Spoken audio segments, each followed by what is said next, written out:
I'm mentioning the thing which I've said in broad terms, that we will be taking ESCOM debt. We said during the medium-term budget policy statement that there are a lot of variables that we must take into account when you take that debt, which will influence even the country. Among those variables is what NERSA is going to announce today. When NERSA announced the tariff, it will then explain to us ESCOM's cash flows moving forward and what are the implications. And then that will explain also the quantum of the debt we're going to take. And then I'll answer your question directly on the 22nd of February. Thanks, Minister. I noted the hand there. Can I get a mic? Okay. William Horn from Media Briefing. This is the Minister of Finance. My questions, I just want to quote you. You said you can have the best policy on paper, but if you don't have electricity, it is useless. I'd like to ask how you are going to explain the electricity crisis in Davos, and if you're going to create an expectation that it can be solved in the short term. Over to you, Minister. Minister Kubai, I want to save me from you. Let's just say, in terms of key messaging, I think one would not be very protective to say we're not the only country facing energy crisis. That's the first thing. When you look at what is happening in the European space, with the gas being terminated and all those things, there are challenges. You look at what is happening in London currently in terms of the energy supply and on other side, cost of living. So that being said, in the South African context, we do have a challenge of energy supply, but you look at Q3 report results, our economy has been resilient, and I think that's what Arjun was trying to say. Despite us experiencing those challenges, we still saw our economy being able to show positive going back to pre-pandemic levels. What the story we are carrying in South Africa, that's what I spoke about, the National Energy Action Plan, where we're talking about, because the President announced that we're going to deal with energy issues. Firstly, as Ekatami announced, we're going to stabilize and ensure that there's leadership at ESCOM. We've got a board, we've appointed a board. The second issue is to ensure that the supply reduce release, do away with load shedding, meaning looking into the plants currently so that they can perform to their optimum and give us energy. We're going to look into ensuring that we expand in terms of the work that we're doing on new generation capacity. We also removed the barriers or the regulations around embedded generation. We've done that as committed in government, and we understand that in terms of generation, there's long term, it's 18 to 24 months in terms of implementation planning and all that, and that's why the bid windows as well have been fast tracked so that we can be able to start ensuring that that generation comes through faster. So that's why we have to balance in terms of the demand currently, demand supply currently. We've got to make sure that into the future we do generation capacity, and then the issue of transmission, where we also talk about the issues of building transmission lines, because we see that when you look into Northern Cape, for example, number of areas that we've been able to build, start our renewable projects, we have to connect them to the grid. And quite a number of other options have been looked into, emergency procurement issues that have been talked about, but also are we able to also ensure within that embedded generation, how can we ensure the regulatory reforms that can give us, for example, municipalities being able to procure from IPPs and all those things. So that is a holistic message that we're carrying around energy supply. We are saying it's not immediate that we can be able to finish everything and solve everything, but we're working, and that's the plan that we have. Thank you, Minister. Goodbye. Noted. Is there any follow-up question? Yeah, I'm good. Okay. If that's okay. Mr. Kubai, what's the elevator pitch version of that? Pardon? If you cross paths with the President in the elevator at Davos, what's the one-line version that you're going to make? I crossed with the president. If you cross paths with a president from the world, what is the summary version that you tell them in the elevator of what you told them? No, I think if I The cross sum- the paths with summer- an investor, No, they tend to know much more More. about what President, we're I don't doing think than I'm you worried about. probably are saying today. Because they know, for example, that we've had the fastest introduction of renewable resources of any country in the developing world in recent years in response to the crisis. So we have a problem of energy supply in South Africa, but we're not sitting on our laurels observing the problem. We are taking measures to address it. And this is what we will convey. And I think we should do so in crisp, clear terms and not appear defensive by any means. We have a problem, but we're not sitting, we're addressing it. And there are a number of steps we've taken, which I think are very important. Firstly, I've referred introduction of renewable energies, massive wind and solar. I hope we will expand nuclear because I think it's also important, very costly, but there are new technologies that we could look at. We're innovating in the hydrogen space. We've developed fuel cells in South Africa, platinum an important catalyst to that. So those are some of the innovative aspects. Then we are looking at repurposing under the Just Energy Transition Plan some of the older power stations and converting them to more less combustion resources. So there's so many steps that we're taking. We've diversified the structure of ESCOM in order to make it more efficient and responsive. We've got to look at the transmission lines so that we're able to get more renewable resources connected. So all of this are the strategies that are being adopted. But we have a very serious problem, and we will address it. And it's not going to be addressed tomorrow, but it is being addressed. And we will solve this problem. Just as California did, we are going to solve it. And that is the attitude we should have. That is what we will convey. And you don't normally meet presidents in lifts. A lot of them like walking up the stairs. Thank you, Minister Pando. Yeah. Can I also add on this matter? My name is Mombasa Tsengwa. I am the CEO of Exaro Resources. Just to remind you, Exaro Resources is not only known for its coal production, we are also known as a big player in renewable energy generation in the country.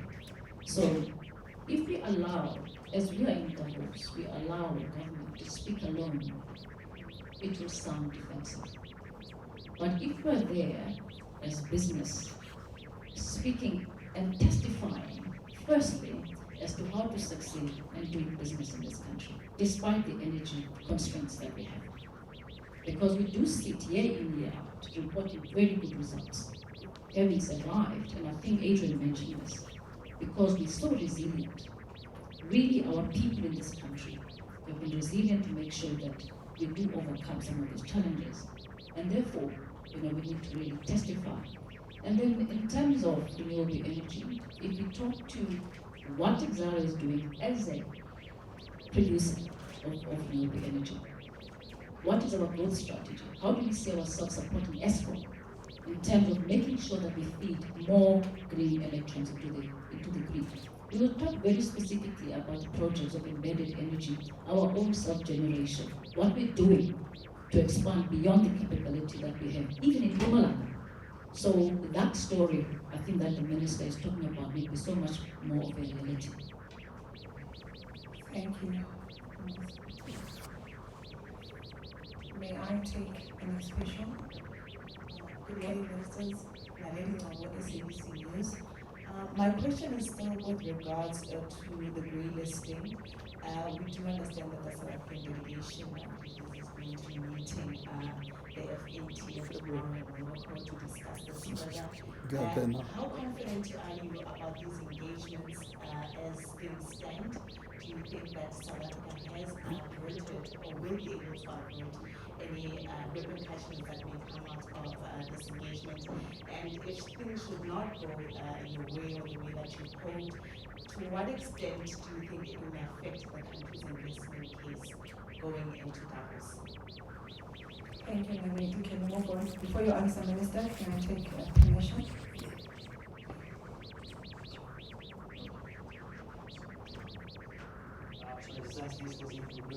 Minister Pandor, I didn't quite catch what you were saying about BRICS and applications countries. I just wondered if you could speak to what South Africa's plans to do with its chairmanship this year, in terms of its foreign relations, and whether the country is open to pushing for the acceptance of the Thank you, sir.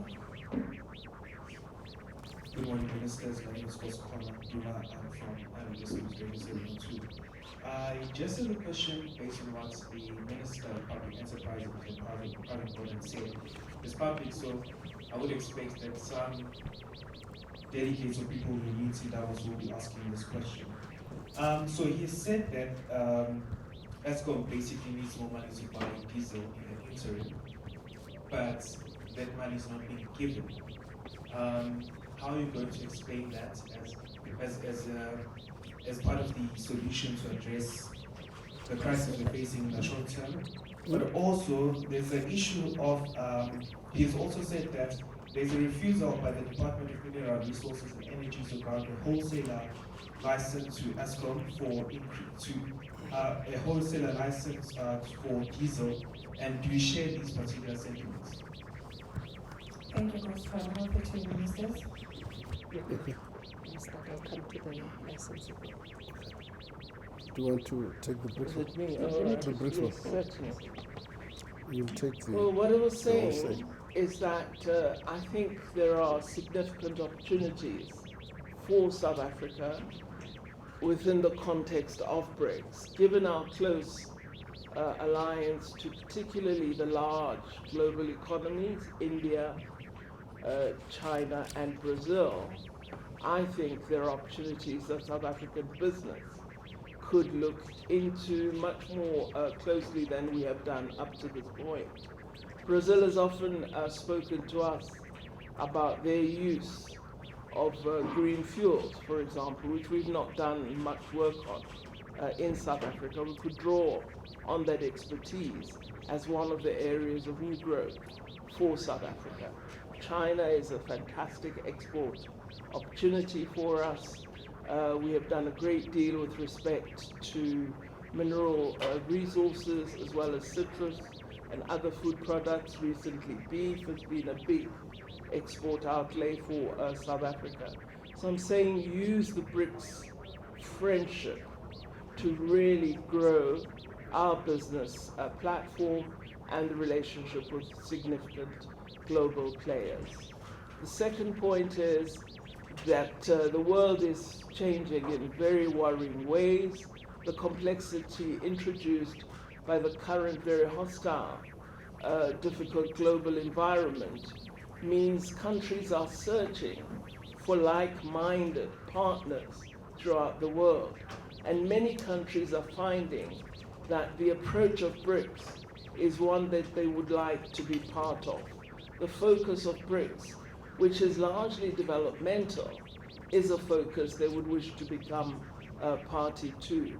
Hence, the significant number of countries that have approached the former chair, which was China, seeking membership of BRICS. We're not a member organization, we're a formation, but we are now having to look at this very, very significant demand and interest in expansion.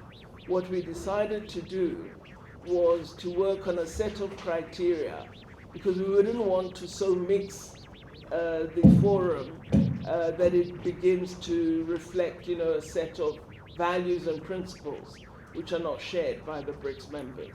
So we're developing a set of criteria against which we would measure and assess the various interested parties, and following that process, I believe that toward the end of South Africa's chairship, we will be able to indicate whether we expand and who will become part of a BRICS plus or whatever that formation might be. As to what we'll do this year, gosh, we have already over 183 meetings registered.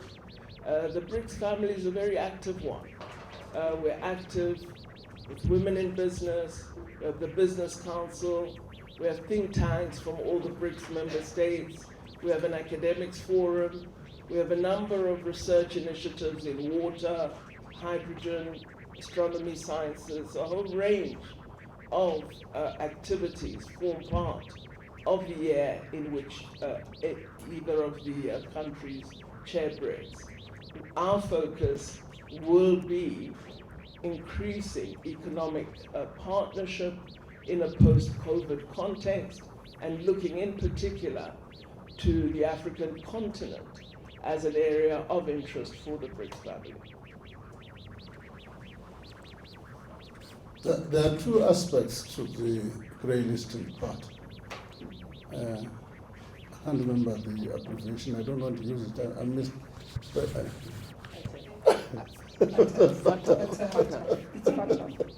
Mike is reminding me. Yeah. There are two aspects to their report. The first one is the regulatory framework, which is supportive of money laundering and anti-terrorist funding. The regulatory framework was criticized as being weak. There's a second part to it, which is about 40 sort of action items we need to do. On the regulatory part, we've done quite an impressive step with the support of Parliament. Processed a couple of legislations very quickly. One was signed last week, the published regulations this time.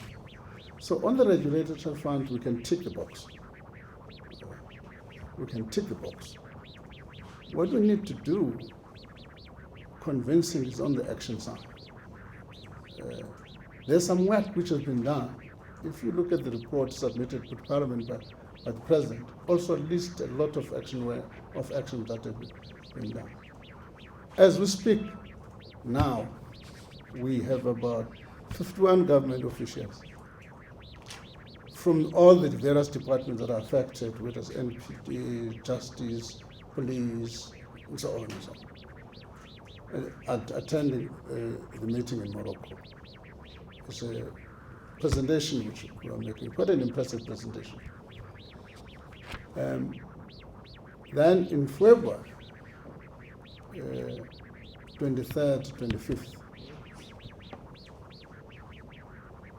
the officials will attend again the FATF meeting, which is the final meeting to make the decision. I'm hopeful that the work that we've done and the report that was submitted to them will be convincing. I'm saying I'm hoping, I'm not saying it will work. I'm hoping it will be convincing. But if it's not, a couple of countries who have gone through it, we want to learn from that experience and came out of it very quickly. One of them is our neighbor, Mauritius. So we're beginning to look at experiences, but we hope at the moment, with the amount of work that we've done in response to the report, we're hoping for a positive outcome.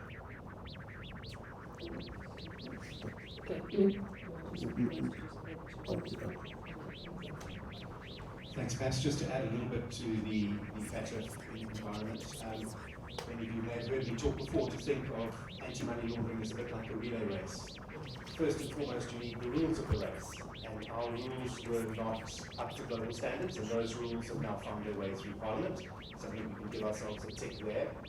Then you have to look at at least 4 runners in the race. The first runner was largely the financial services sector. Our job to know and understand our customers, and if we see either suspicious transactions or cash transactions over a certain amount, to extract them from our systems and report them to the FIC, the Financial Intelligence Center. Our job isn't to go and prosecute people, we can't do that. We have to report suspicious transactions. The Financial Intelligence Center's job is to then join the dots, determine if those transactions that a bank thinks is suspicious actually are something that needs investigation, hand them over to the third runner, which is the investigating authorities, who then determine, do we really have a case here, who hand them over to the prosecuting authorities. And I think if you look at South Africa, broadly speaking, having fixed the rules, we're in pretty reasonable shape in the first 2 runners, being reporting transactions, and fixing the rules brings in a whole bunch of other people other than financial institutions, lawyers, estate agents, crypto providers all now have to report. The difficulty we've had, and I think the difficulty we may have with FATF, is that we know our investigating and prosecuting authorities were deliberately kind of kneecapped in the state capture environment. And we have made recent progress, but I think that's kind of where our larger challenge may sit, not in the front end. So if we do end up being grey-listed, I think it's probably better to be a better outcome economically if you're not grey-listed as a result of the front end. It's more things that people know take longer to fix, like prosecuting authorities and the like. And certainly our engagement as a bank with all of our large correspondent banks globally, they are certainly happy with the AML environment in financial services. And they would look at individual correspondent banks, very, very detailed, as well as the country assessment. So I remain by my previous statements that this, if it does happen, and we hope it doesn't, it isn't as problematic as downgrades, etc. Maybe from a suggestion, Kate, I think the issue for Davos and a message, it has nothing to do with whether we get energy from diesel to what they want us to power the country. So that nitty-gritty can be sorted out between ministries, I don't think it should be the focus of our discussion and declaration going to Davos. So I think we can park that one for me, so that it does not contaminate the environment. What we are talking about with energy is a message in terms of national action plan. These are the things that we're going to do, and all those things. The 9 ministers can deal with the issue of petroleum licenses and all those things, which I think they've already done. Because otherwise they will tend to sway into now focusing on ourselves more inward-looking rather than understanding that we've got global partners and global investors that are looking for a message from Team South Africa. Thanks. Thanks, Minister Kubai. May I now take the last round of questions because we're going to be closing in the next few minutes.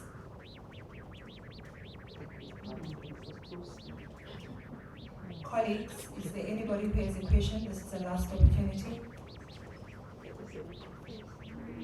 Well, I hope the colleagues will tell the world that South Africa is now producing vaccines, that they'll tell the world that South Africa hosts the largest radio telescope in the world, the square kilometer array, that they will tell the world that South Africa is a country intent on succeeding, and that South Africa has brilliant young people who are going to do very, very well, and that Batu shoes, which is absolutely a fantastic sneaker, is going to be world class and is loved by all young people.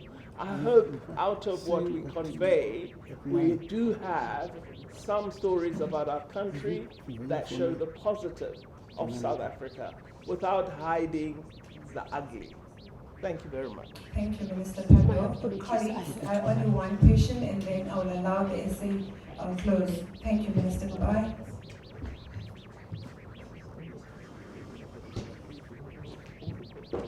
Hi, my name is Kavina. I'm from Citizen. No, the perception of crime and safety in SA on that graph presented earlier, with those unfamiliar with the essay was at 2.51. That was the lowest rated metric on that graph. I just want to know, what is the strategy for the key messaging around this? Around what? Well, one of the things, I'm sure Minister will, is that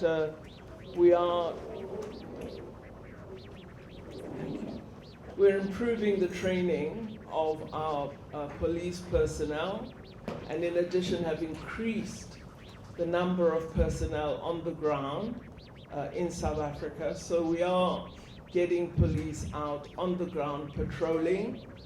We've also increased provision for the equipment that the police need to have in order to be able to carry out their job. So we're combating this negative of crime.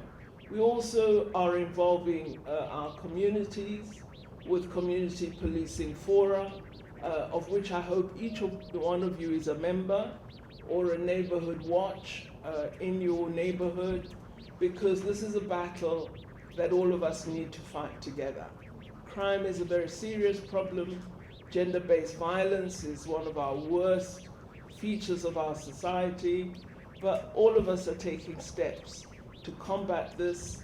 The men in our country are going to love us more. They'll be far kinder and will ensure that they do not use women as their battering box.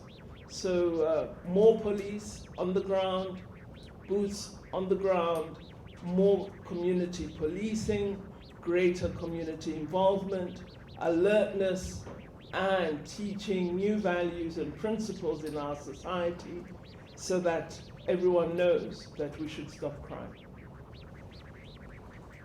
Just to reinforce the emphasis we are doing, you would say that in the medium-term budget policy statement and in the budget speech in February, we put crime at the forefront of the priorities of this government. Among other things, just to add, this year you must have seen there were 10,000 policemen that were on parade. We have employed 10,000 this year. We'll include 5,000 next year and 5,000 the other year in order to provide. In addition to that, we are providing resources to the entire criminal justice cluster to assist with the prosecution, to assist with everything that's necessary for them to carry out their work in order to deal with crime. So resources are being provided. Insofar as gender-based violence, I'm talking to both my colleagues, social development and police. To what extent can we help the police as well to make sure that there are social workers in some of the police stations to deal with this issue? So it's a matter that crime is our top priority in terms of targets that we need to deal with. Thank you. Thank you, Team SA. We've now come to the end of the session.